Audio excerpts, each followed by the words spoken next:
Halo teman-teman kelontong Ruru. Nah, kali ini kita akan bahas ke highlight hybrid Edwardsiana ya.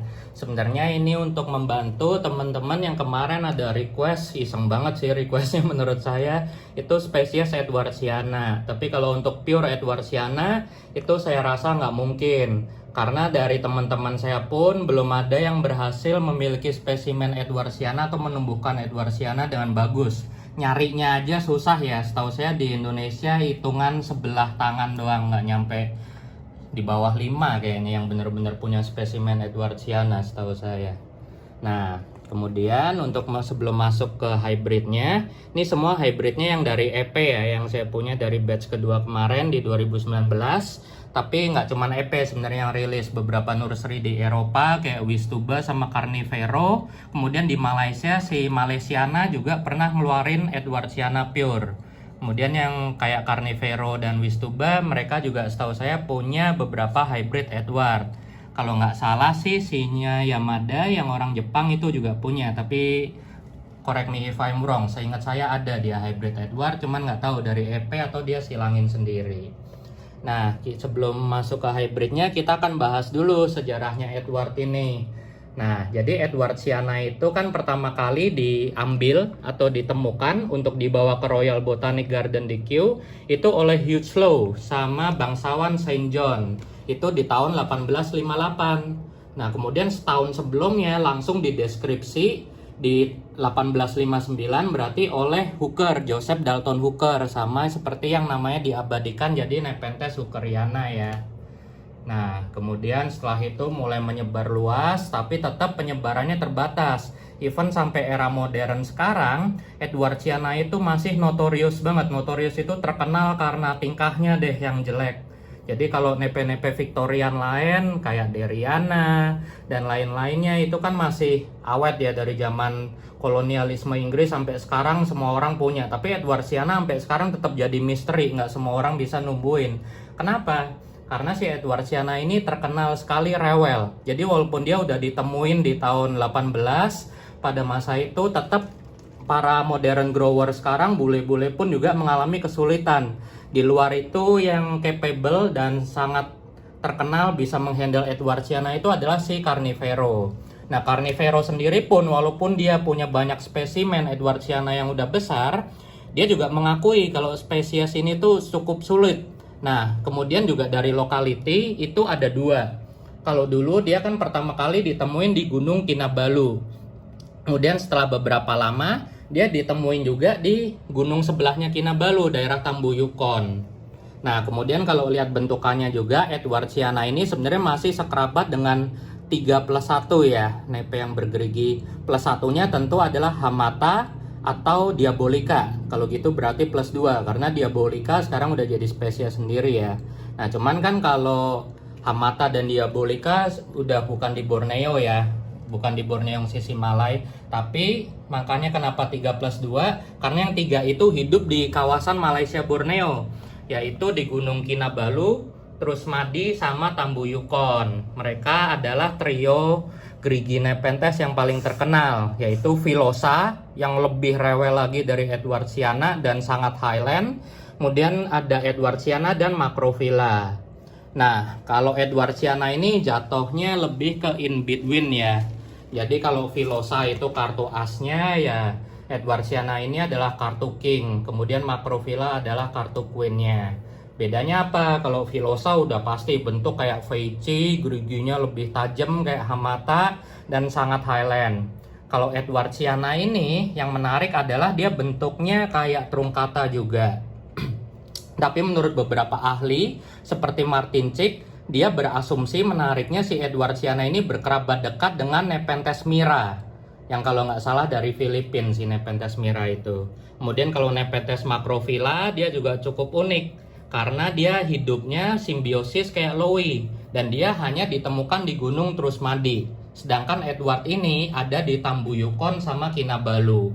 Jadi bedanya di situ. Dan kalau Macrophylla itu daunnya gede banget, sesuai dengan nama yang makro dan villa. Berarti dia daunnya gede banget, dan menurut para ahli, ukuran daun si Macrophylla itu bisa 2 kali lipatnya Edwardsiana dan Filosa. Nah, itu menariknya. Kemudian juga yang menarik lagi untuk Edwardsiana, ini ada dua lokality. Kalau si Malaysiana Tropical atau MT yang kita kenal dari Malai, itu dia punya spesimen yang didisclose, tapi sempat dijual. Carnivoro juga punya ya spesimennya, dan memang katanya lebih vigor. Nah, itu warnanya cenderung lebih hijau. Tapi untuk beberapa lokality seperti Tambu Yukon dan lain-lain, itu katanya kantongnya lebih gede dibandingkan dengan Edwardsiana yang tumbuh di daerah Marae-Parai. Nah, cuman yang jadi masalah adalah kalau kita ngomong seperti EP kan dia bilang Edwardsiananya dari Marae-Parai. Marae-Parai itu adalah sebuah barisan perbukitan yang sangat panjang. Jadi sama seperti kalau di sini banyak yang bilang Veichi Pegunungan Kalbar, Veichi Pegunungan apalah, Tetek Bengek, itu juga sebenarnya kurang pas ya. Tapi kita perlu maklum karena itu adalah rahasia lokality dari para supplier nepe. Jadi kalau kita nyebutnya pegunungan atau Marae-Parai itu sebenarnya sangat luas, tapi titiknya dijaga. Jadi ada kemungkinan dari satu barisan pegunungan udah pasti ada beberapa variasi klon. Jadi jangan terpaku ke satu lokality aja. Nah, yang dari Marae-Parai ini konon katanya ukurannya lebih kecil. Paling cuman nggak pernah nyampe lebih dari 30 cm. Tapi katanya lebih mudah tumbuh. Nah, itu kita nggak tahu ya, walau alam. Nah, terus juga kesulitan dari para bule apa? Dari awal mereka mengkultivasi Edwardsiana ini, dari tahun 2000 awal ya, saya perhatiin di forum-forum luar, rata-rata mereka kesulitan dan mereka berasumsi Edwardsiana ini sangat rewel soal air. Airnya harus semurni mungkin, sebersih mungkin. Itu hasil konklusi mereka. Nah, kita juga harus lihat dari habitatnya. Saya akan banyak mengutip dari Carnivoro ya. Teman-teman bisa cek sendiri di YouTube-nya dia, Carnivoro Edwardsiana Cultivation. Itu dia lebih bagus jelasinnya. Cuman saya rangkum secara total. Itu intinya adalah Edwardsiana yang pasti udah sangat highland.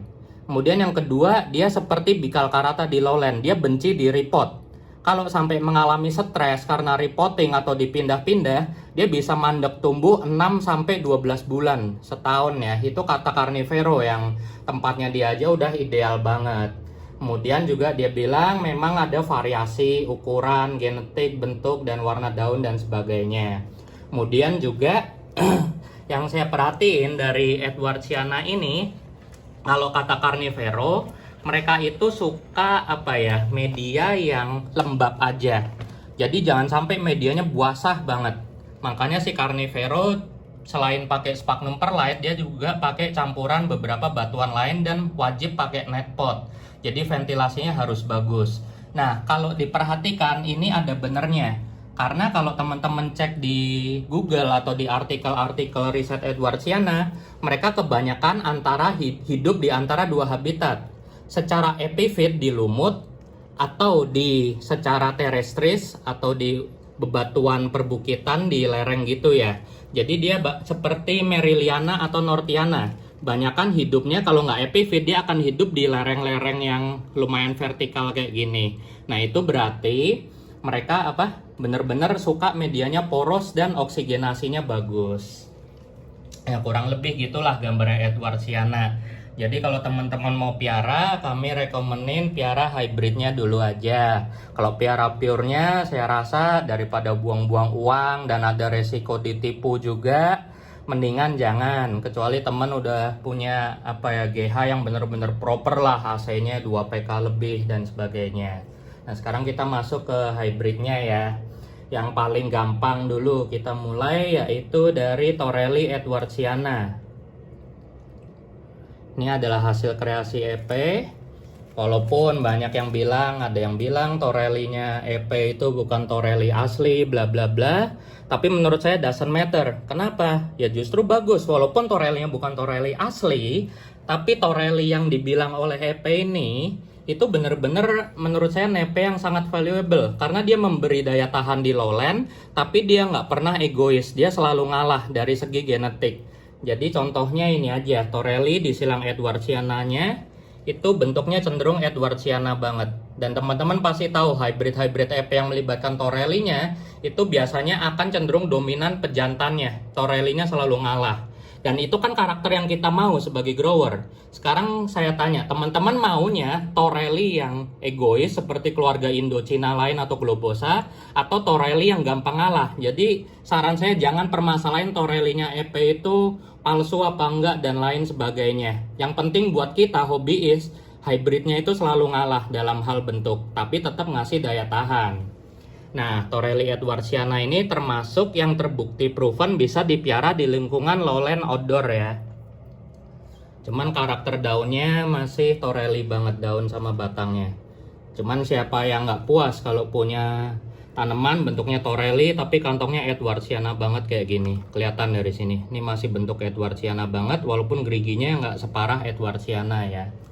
Nah, kemudian kita geser lagi ke yang termasuk bandel. Ini pasti bisa juga karena terbukti di tempat bule edan mau dipiara di outdoor ya. Truncata Edwardsiana.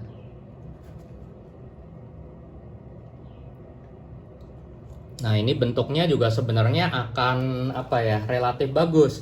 Karena Truncata itu bodinya juga mirip dengan body Edwardsiana. Jadi ini hybrid yang serasi. Cuman ini kelihatan rada-rada stres karena sempat kena kutu ya. Waktu itu saya ada beli nepe. Kemudian saya nggak sempat ngecek ada hamanya, terus tiba-tiba outbreak. Makanya banyak yang stres di sini karena saya siram pestisida. Nah, contohnya juga ada di sini. Ini kemarin kena kutu, pas saya siram juga langsung stres, tapi nggak apa-apa, dia langsung pecah nodul. Nah, ini membuktikan betapa rewelnya si Edwardsiana ya. Apalagi ini darahnya bener-bener HL. Ada darah Trusmadiensisnya masih disilang dengan Edwardsiana. Berarti kurang lebih ini adalah Ventricosa, cross Lowi, cross Macrophylla, disilang lagi dengan Edwardsiana. Tapi di sini sempat ngantong bagus, bisa kelihatan ya. Di daun sebelumnya. Ini pasti peristomnya akan bagus banget karena melibatkan Edwardsiana dan Trusmadiensis. Kemudian kalau ada teman-teman yang ngalamin kayak gini, kondisi fitotoksik karena chemical, nggak apa-apa. Diemin aja, nanti pasti akan ada nodul yang paling menang. Nah, nanti nodul yang paling menang kita diemin, nodul-nodul lain yang lebih lelet kita terminate aja. Kita potong pakai gunting mikro yang akurat kecil gitu. Kemudian juga untuk yang lumayan limited release, ini ada Lowe Aristo Edwardsiana. Nah, saya dulu sempat khawatir juga ngambil ini karena selain harganya cukup mahal juga semua darahnya super highland ya. Lowe Aristo Edwardsiana. Nah, cuman karena bener-bener kadung pengen juga terpaksa ya mau nggak mau saya ambil juga. Dan dia kelihatan ya sempat mengalami stres. Di sini dia pecah nodul. Tapi langsung saya terminate nodulnya biar energinya langsung full ke sini dan berhasil ya. Setelah saya terminate kelihatan di daun barunya dia langsung mau bentuk ngantong. Kemudian dia masih punya saudara lagi, yaitu Lowe Cross Edwardsiana, masih dari EP juga. Nah, itu saya nggak mau ambil. Cuman karena waktu itu ada flash sale, clearance sale dari sisa-sisa stok, saya ambil dan hasilnya langsung bablas, mati. Jadi ini membuktikan ya, semakin kompleks sebuah hybrid biasanya akan semakin vigor. Tapi ini tentu tergantung genetiknya juga. Kalau EP saya percaya mereka benar-benar idealis banget dan mereka benar-benar melakukan selective breeding. Jadi selain tanaman yang bentuknya bagus, yang dipilih untuk breeding biasanya yang vigor dan genetiknya juga kuat. Jadi di sini membuktikan 3 darah lebih kuat untuk adaptasi di lingkungan lowland dibandingkan dengan 2 darah atau primary hybrid.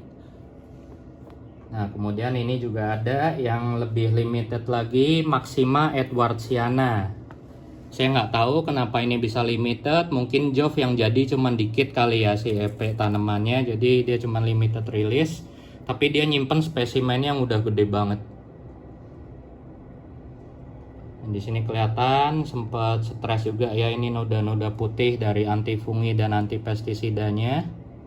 Cuman dia relatif masih mau ngantong. Berarti dia bandel, kelihatan kantong lamanya gede, kantong baru kecil, tapi disiram dalam kondisi fitotoksik pun dia tetap masih mau ngantong. Nah, kemudian ada lagi yang cukup unik juga nih. Jadi untuk hybrid Edwardsiana yang saya nggak punya dari EP cuman tinggal Peltata Edwardsiana. Nah ini saya punya saudaranya, Peltata truncata disilang dengan Edwardsiana. Nah kenapa saya nggak ambil Peltata Edwardsiana juga pasti karena vigornya akan lebih tahan yang triple hybrid kayak gini dibandingkan dengan yang primary hybrid. Kemudian juga yang menarik dari hybrid Peltata truncata disilang dengan Edwardsiana ini ada 2 klon dari EP. Dan kenapa saya langsung ambil? Karena dari 2 klon tersebut, yang paling sedikit adalah yang model daun merah. Daun merah dan batang merah ini adalah karakter yang sangat khas dari Peltata. Dan biasanya Peltata itu selain dari warna daun dan batangnya, bawahnya merah banget. Nah, ini juga kelihatan ya, saya balik tuh. Very beautiful red. Dan nggak semua hybrid Peltata biasanya keluar. Jadi kalau teman-teman ngincer hybrid Peltata, saya rekomenin yang bener-bener ngeluarin ciri khas Peltata yang bener-bener merah. Dan bisa dilihat ya, ini relatif bandel, rajin ngantong juga. Dan karakter kantongnya semua keluar. Ini kan tadi darahnya adalah Peltata truncata Edwardsiana. Nah, dari segi bentuk tanaman, Peltatanya sangat kuat. Keluar semua. Dari bentuk badan juga, Peltata itu kan nanti dia akan agak bungkuk ke depan gitu. Nah di sini bungkuknya agak hilang tapi pinggangnya masih rada kelihatan. Kemudian gerigi Edwardsiana masih keluar, dan dari proporsi ukuran kantong sama bentuk kantong ke bawah itu truncatanya masih keluar. Kemudian juga yang menarik dari hybrid Edwardsiana, kalau teman-teman perhatiin itu karakter daunnya mirip seperti Maxima. Jadi agak cenderung panjang kayak Nepenthes alata, terus nanti makin besar daunnya, makin peltat, agak mundur ke belakang. Kelihatan di sini ya. Apalagi ini ada darah peltatanya. Jadi pas Edwardsiana ketemu Peltata, nanti daunnya pada saat udah gede pasti akan cakep banget. Agak mundur ke belakang, agak peltat. Nah, untuk kondisi pemeliharaan semua hybrid di sini semuanya relatif sama ya. Media saya pakai racikan saya sendiri, campuran bahan organik dan bahan bebatuan. Karena saya mengikuti ajaran dari Rob Cantley, sebenarnya media itu nggak masalah. Yang paling penting adalah kondisi ideal nepe. Tapi kalau dari segi media, kalau kita mau benar-benar fokus ya, semakin kompleks sebuah media itu akan lebih bagus, kata Rob Cantley. Nah ini relatif sama, yang kecil-kecil juga saya pakai medianya bebatuan, pakai speed moss, akadama dan lain-lainnya. Dan seperti yang sering saya bilang, kalau sebuah media bisa ditumbuhi oleh lumut dan sphagnum moss lainnya, berarti media tersebut biasanya cocok untuk Nepenthes. Oke, sekian teman-teman, semoga membantu ya untuk trivia hybrid Edwardsiana kali ini. Untuk yang pure spesies kayak Edwardsiana, maaf, saya rasa saya nggak akan pernah bisa bikin karena teman-teman saya pun yang udah expert banget, punya GH sangat bagus, belum ada yang bisa menumbuhkan Edwardsiana dengan sangat proper. Oke, sekian teman-teman, thank you.